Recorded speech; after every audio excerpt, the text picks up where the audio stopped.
slightly different run today. It is Thursday the 9th. Heading to Reading. 1 second, I need to move my sandwiches up there. Heading to Reading today, first thing, which is a 4-hour run. It's about 200 miles to the first drop, and then after that I'm heading north, do the usual runs, the usual stuff. So I think this is the first time I've been to Reading for this company, and I'm going to our other branch. Now I've taken a picture of the load for you. I might even just take the camera out with me at when I stop for a break and show you it's full. I've got a heavy load on. The turn left. Suspension keeps self-adjusting itself. It's a long way on the roundabout. Third exit. I think I'm pretty close to maximum weight.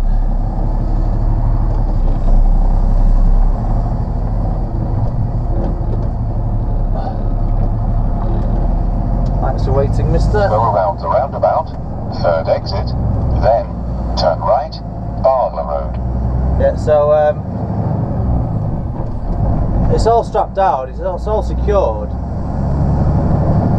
but I just don't like the look of it. It just looks too top heavy, and it feels top heavy to me. And the load is slightly to the left hand side of the truck, not much, not so it's leaning, but slight bit of camber on the road and you feel it wanting to go over that way. So I've tightened the curtains up extra tight, and climbed on board and tighten the straps up as tight as I can for the actual load itself. So hopefully it should be okay. I mean, mostly it's going to be motorway, it's going to be M6 and then the M whatever it is. I'm going to get down there. Not feeling too clever today. Bit of a sore ear, sore throat, bit of a cough. Someone's been playing with his seat again.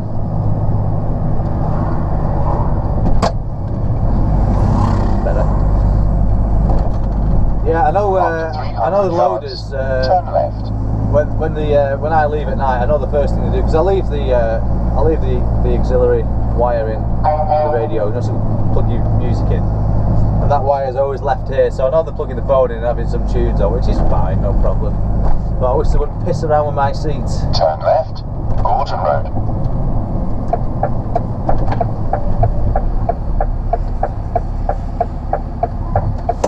I shan't be turning left.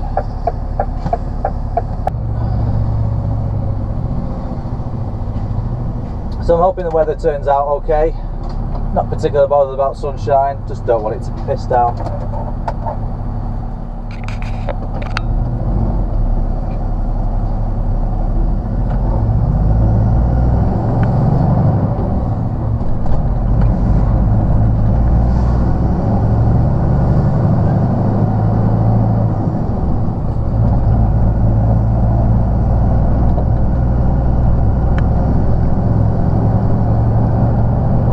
Thing to remember when you're a new driver,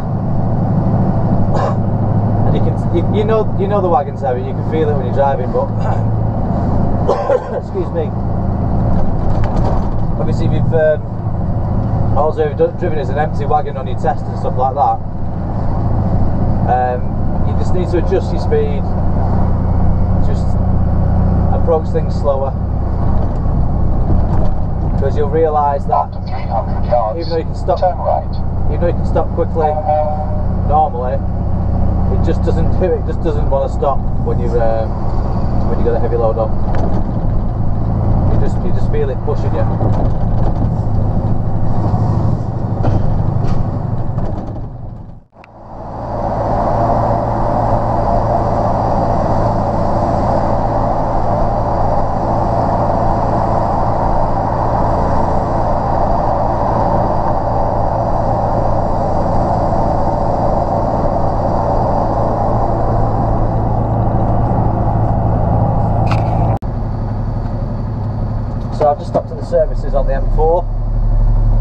close to Reading, about 30 minutes away. Been driving for about 3.5 hours. At the end of the road, Sorry, not turn 3.5 right, hours, 4 hours. then turn left.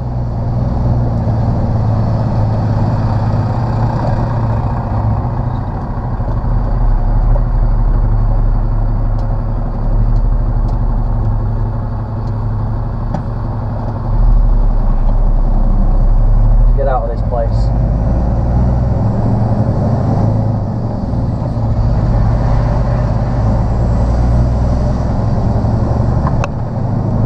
It just took me about 20 minutes to queue up just for Turn right. a cup of tea at this service station, so not really had time to chill out, but hey ho. The road junction of the new estate. Stop, listen a bit more. Took the step of pipe out into the road, and all of a sudden heard a noise, jumped in shot, actually landed on the bonnet of a hybrid car. Who was driving? It was a lady that was driving it. Obviously, I didn't actually get the details. I was shocked. I actually somewhat blamed myself at the time, thinking I'd made a mistake. Didn't actually hear it at all until it was literally right on top of me. And was that because there was background noise, or was it just completely silent? Well, there was some background noise, but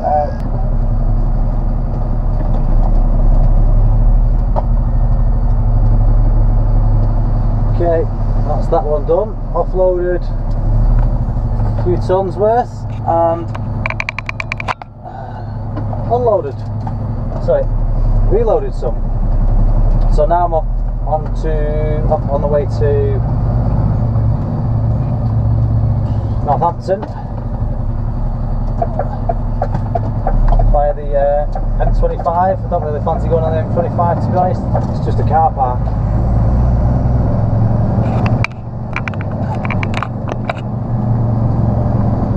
I need to find a shop. I need to send out warm again. Need to get a drink. So it's 2 hours away to the next one. A lot of driving hours today. Turn right, Imperial Way, then turn left. I think I'm only going to get 2 drops done now. I'm going to get to this next one at 3:20ish with no traffic. But turn right, then turn left. The one after that Reading Relief Road. needs to be done today, really. Regular customer, so they need it on time, basically. Turn left, then cross the roundabout, 4th exit, M4 towards London.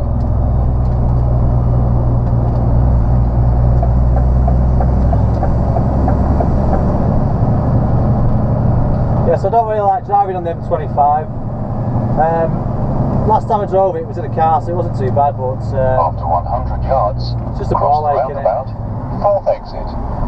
Anyone who's not familiar with the M25 or not from the UK, the M25 is London's ring road, like Manchester's M60, only a lot bigger. So it's always busy. Cross the roundabout.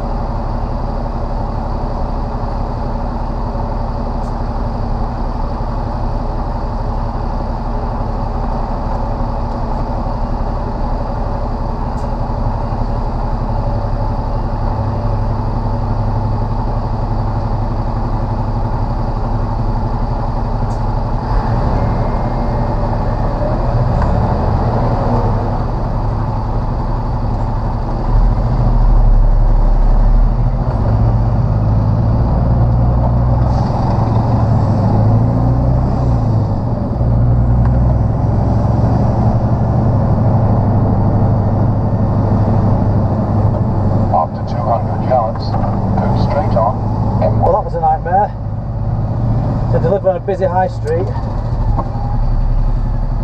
Couldn't park outside the shop. And there was all three worktops just 4.1 metres long. 2 of them were 600mm wide and the other one was 900mm wide. The 900 one was heavy. So I'm on the way to regular customer now, about 10 minutes away, it's only around the corner. I'm not feeling too great today, either of getting a bit of hay fever, which I've never had before, or I'm just coming down with something.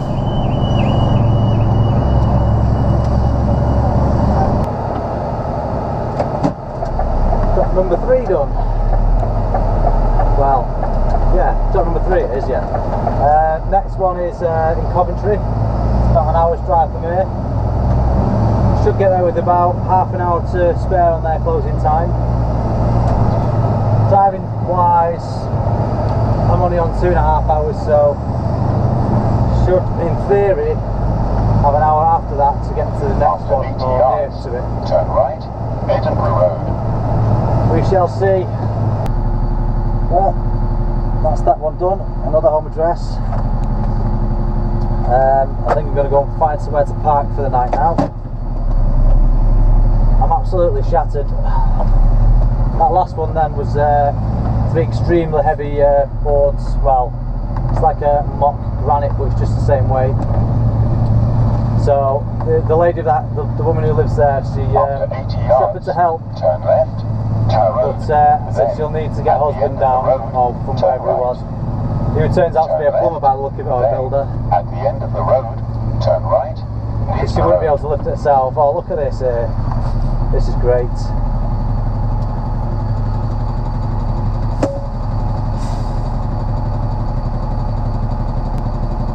I ain't going to fit through that gap.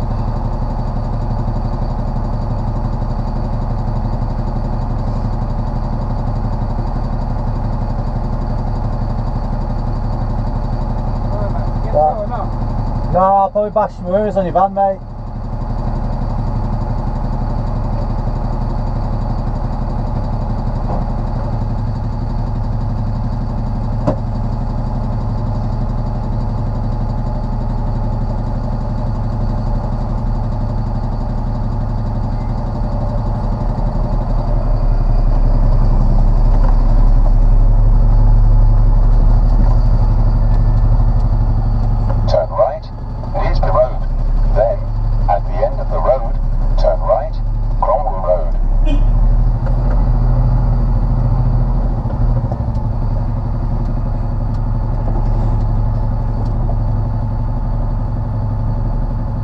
Car this year. Come on, I'm not going to fit through there, am I? For fuck's sake. Okay, indicate one way and go the other.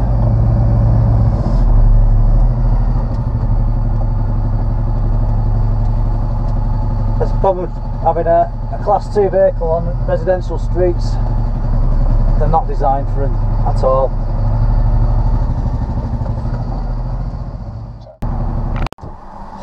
Good evening. Absolutely knackered. I think I'm not well. Just got no energy at all. Despite drinking as many fizzy drinks with sugar in, and mind you, no, Pepsi Max doesn't have sugar in. What I'm talking about. Today seemed longer than normal, even though it's only what, 6:15. I'm still about an hour away from the next trip in the morning. But I'm just going to get up slightly early and set off. I just don't have the energy now to even drive an hour. Just knackered. So parked at a lay-by junction, well, it's the last roundabout on the A45 before it turns into the M45. So it's coming out of Rugby. So it wasn't Coventry I was going to, it was Rugby, the last drop. I just got confused because of the postcode. So parked here in this lay-by, there's a few foreign trucks, and right directly in front of us is looks like a breakfast burger shack thing. So, but I mean, I might be gone before that even opens, but it'd be nice to get a cup of tea in the morning. I was talking about the other day getting a kettle. I've been reading the TruckNet forums, so if you go on the TruckNet forums, quite useful really. If you've never heard of it, it's just, I think it's just trucknet.org or something like that. I'll just Google it. There's loads of useful stuff in there, especially for new drivers, places to park where it's safe and stuff like that. So I highly recommend going on there. So I was looking at getting a kettle this morning, yesterday, sorry. So I went on the TruckNet forums to see what they recommended, and everyone was saying, don't bother, just get a gas can, you know, the small camping gas canisters, and a small camping stove. Two reasons: you can always boil water on it for a cup of tea. It's quicker than boiling water in a 24-volt kettle. You can also cook food on it as well, you know, emergency, whatever you need. So I think I've actually got one in here. I'm going to double check in a minute from the previous driver. So yeah, I'm not going to get a kettle. Plus with dodgy electrics, I don't want it to blow a fuse. I think I have to change the ampage of the fuse as well. I don't want to put a 20 amp fuse in a cigarette lighter, especially because it's not my own truck. I just don't want to break anything on it. Because if it breaks down and you have to get DAFA'd out, I'm sure that costs hundreds to get DAFA'd out. Even though it's a rental, still not the point, is it? It's going to cost somebody money somewhere. I'm on an app called, I think it's called Truck Buddy. Let me just double check. Yeah, it's called Truck Buddy. And it's got, it's really useful because it's got the nearest truck stop, the nearest shop, fuel station. Also gives you traffic information. You can chat to other drivers. You can actually go on a map and see where all the drivers are. You can turn that off so people can't see where you are, obviously. So you've got instant messaging on there. It's really good. Unfortunately, I only seem to be the one in England, Scotland and Wales that's on it looking at the map, unless everybody else is hidden. Most of the drivers show up as in Northern Ireland. So I'd get it just, if I was you, I'd just get it anyway, just so you can, you know, if you ever stuck finding the nearest shop, anything like that. Because you often find yourself in places you just don't know. You can also go on a map and have a quick look around there as well. The map tends to load a bit quicker than the phone map that comes with your phone. And that's it, I think. I'm absolutely goosed. It's going to be an early night, and I'm going to shut the curtains in a minute because that sun is right in my face. Well, it will be when that when it sets a little bit more. And that's it. I cleaned my windscreen best I can be bothered. It was full of flies. Temperature wise today, it's not been too bad. It's 25 now. It's a bit warmer than it was earlier on.